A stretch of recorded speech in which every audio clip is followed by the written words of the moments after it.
আচ্ছা, বলুন তো, মায়ের হাতের রান্নার কথা মনে আছে আপনাদের? ঠিক সেই স্বাদের শক্ত মুরগির মাংস আর টাটকা নারকেল দিয়ে তৈরি করে দেখাবো মজাদার শক্ত মুরগি দিয়ে নারকেল রান্না। আসসালামু আলাইকুম everyone, welcome to Mehnus mom's kitchen. দেশি স্টাইলের শক্ত মুরগির মাংস দিয়ে নারকেল রান্না কোনো ঝামেলা ছাড়াই আজকে তৈরি করে দেখিয়ে দিব। চুলায় একটি পাতিল বসিয়ে হাফ কাপ তেল দিয়ে দিয়েছি।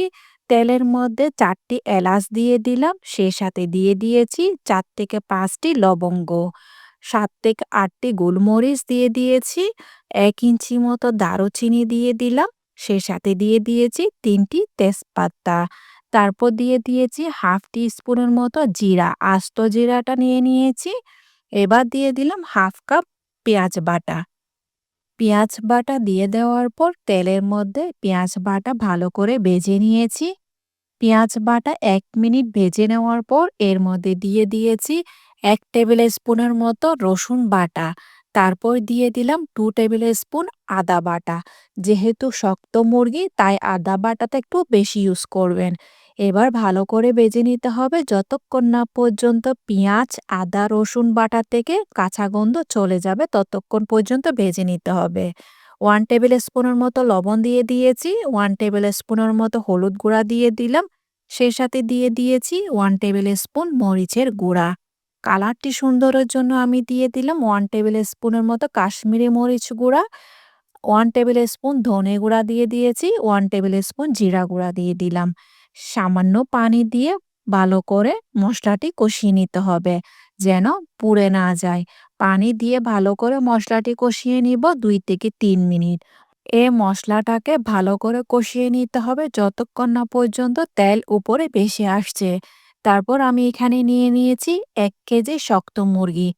আমার শক্ত মুরগির ওজন ছিল ১২ থেকে ১৩০০ গ্রামের মতো। পরিষ্কার করার পর এখানে ১ কেজি মুরগির মাংস হয়েছে।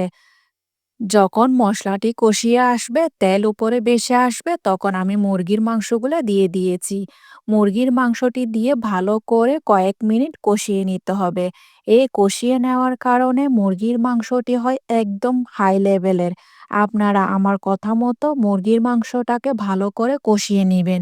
আমি এইভাবে একবার কষিয়ে নিয়েছি। চুলার আঁচ লোতে রেখে ঢাকনা দিয়ে ২ থেকে ৩ মিনিট কুক করে নিব। ২-৩ মিনিট পর আবার নেড়ে দিয়েছি। এভাবে করে আরো কয়েক মিনিট কষিয়ে নিতে হবে। আবার চুলার আঁচ লোতে রেখে ঢাকনা দিয়ে আমি এটাকে কুক করে নিব।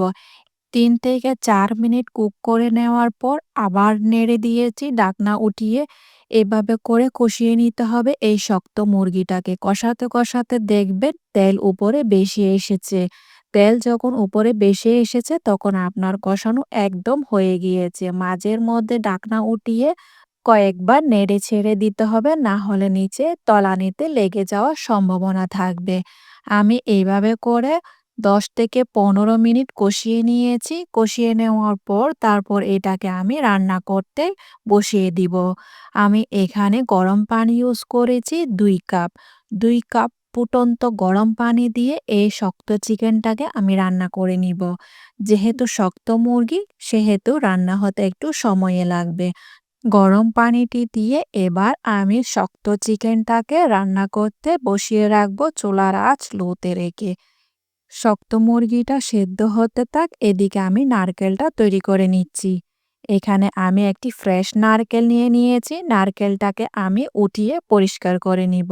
আমি এখানে ১ কাপের মতো নারকেল নিয়ে নিলাম। নারকেলের সাইজটা আপনাদেরকে দেখিয়ে দিচ্ছি। এভাবে করে নিলেই হবে। উপরের কালো অংশটা ফেলে দিয়ে ভালো করে ধুয়ে নিয়েছি।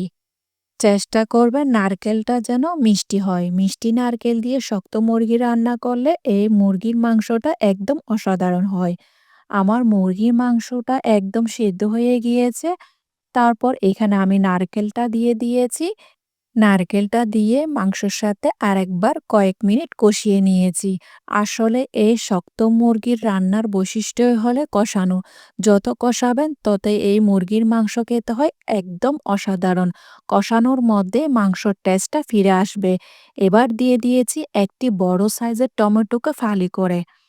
টমেটোটি দিয়ে আবার কষিয়ে নিয়েছি। কষিয়ে নেওয়ার পর তারপর এখানে আমি প্রয়োজন মতো পানি দিয়ে দিব। আমি বেশি পানি ইউজ করব না, ১ কাপের মতো পানি দিয়ে দিয়েছি। তাও আবার গরম পানি ইউজ করবেন। ঠান্ডা পানি দেওয়া যাবে না, ফুটন্ত গরম পানিটি ইউজ করবেন। আমি একটু বসা, বসা টাইপের মাংসটা করব, বেশি পানি দিব না, তাই ১ কাপ পানি যথেষ্ট। একবার ঢাকনা দিয়ে ভালো করে ফুটিয়ে নিয়েছি বা বয়েল করে নিয়েছি। তারপর এখানে 1 টিস্পুন দিয়ে দিলাম গরম মসলার গুঁড়া। তারপর আবার ভালো করে নেড়ে দিয়েছি। নারকেল দিয়ে শক্ত মুরগির রান্না প্রায় শেষ। এবার ভালো করে নেড়ে চেড়ে একবার বলকুটিয়ে নিয়েছি। তারপর ৪ থেকে ৫টি কাঁচামরিচ ফালি করে দিয়ে দিলাম। ২ মুঠো মতো ফ্রেশ ধনেপাতা দিয়ে দিয়েছি। ধনেপাতাটা দিয়ে ভালো করে আরেকবার মিশিয়ে নিয়েছি। বাস তৈরি হয়ে গিয়েছে আমার মজাদার সুস্বাদু গ্রাম বাংলার নারকেল দিয়ে শক্ত মুরগি। আপনারা আমার রেসিপিটি ফলো করে একবার হলেও ট্রাই করবেন। আশা করছি আপনারা হতাশ হবেন না। রান্নাটি হওয়ার পর ঢাকনা দিয়ে এভাবে ১০ মিনিটের জন্য রেখে দিবেন। ১০ মিনিট পর আপনাদেরকে আমি দেখিয়ে দিচ্ছি। এই মিষ্টি, মিষ্টি নারকেল দিয়ে ভাত খেতে হয়েছে একদম অসাধারণ। একবার হলেও ট্রাই করবেন অবশ্যই। আশা করছি আজকে আমার রেসিপি আপনাদের কাছে সহজ আর ভালো লেগেছে। যদি ভালো লেগে থাকে তাহলে ফ্রেন্ডস অ্যান্ড ফ্যামিলির সাথে অবশ্যই শেয়ার করবেন। দেখুন আমার শক্ত মুরগিটা সেদ্ধ হয়ে গিয়েছে। গরমের জন্য ধরতে পারছি না। আমার এই নারকেলটা অনেক মিষ্টি ছিল। অবশ্যই আপনারা চেষ্টা করবেন মিষ্টি নারকেল নেওয়ার জন্য। মিষ্টি নারকেল দিয়ে শক্ত মুরগির রান্নাটা একদম অসাধারণ হয় গরম ভাত দিয়ে খেতে। আজকে তাহলে এ পর্যন্ত। দেখা হচ্ছে নতুন আরেকটি রেসিপি নিয়ে। সে পর্যন্ত ভালো থাকবেন, সুস্থ থাকবেন, আমার জন্য দোয়া করবেন।